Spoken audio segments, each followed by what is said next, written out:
तोता और तोती का गुजर एक वीराने से हुआ। वीरानी देखकर तोती ने तोते से पूछा, ये किस कदर वीरान गांव है? तो तोता बोला, लगता है यहाँ से किसी उल्लू का गुजर हुआ है। ठीक उसी लम्हे एक उल्लू भी वहां से गुजर रहा था।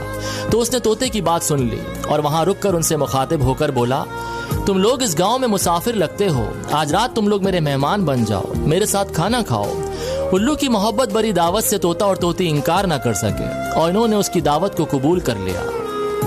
खाना खाकर जब इन्होंने रुखसत होने की इजाजत चाही तो उल्लू ने तोती का हाथ पकड़ लिया और बोला, तुम कहाँ चल दी? तोती परेशान होकर बोली, ये कोई पूछने की बात है, मैं अपने खावन के साथ वापस जा रही हूँ। तो उल्लू हंसा और बोला, ये तुम क्या कर रही हो, तुम तो मेरी बीवी हो। इस पर तोता और तोती उल्लू पर झपट पड़े और गर्मा गर्मी शुरू हो गई। जब मामला ज्यादा बिगड़ने लगे तो उल्लू बोला, ऐसा करते हैं, हम तीनों अदालत चलते हैं, जो फैसला जज सुनाएगा वो हमें कबूल होगा। उल्लू की बात सुनकर तोता और तोती मान गए और तीनों अदालत जा पहुंचे।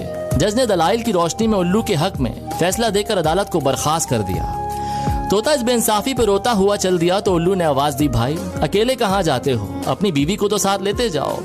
तोता बोला, अब क्यों मेरे जख्मों पे नमक छिड़कते हो, अब ये मेरी बीवी कहाँ है, अदालत ने तो उसे तुम्हारी बीवी करार दे दिया।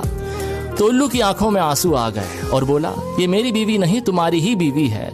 मैं बस तुम्हें सिर्फ ये बताना चाहता था कि बस्तियां उल्लू वीरान नहीं करते, बल्कि ये नाइंसाफी से वीरान होती हैं। यकीनन ये बात दुरुस्त है कि जिस मुआशरे में इंसाफ खत्म हो जाता है वो मुआशरा बहुत जल्दी तबाह बर्बाद हो जाता है। इसलिए अपने मुआशरे में इंसाफ और रवादारी कायम करें और किसी गरीब की हक तलफी ना होने दें, क्योंकि गरीब की बद्दुआ आसमान के दरवाजे हिला देती है।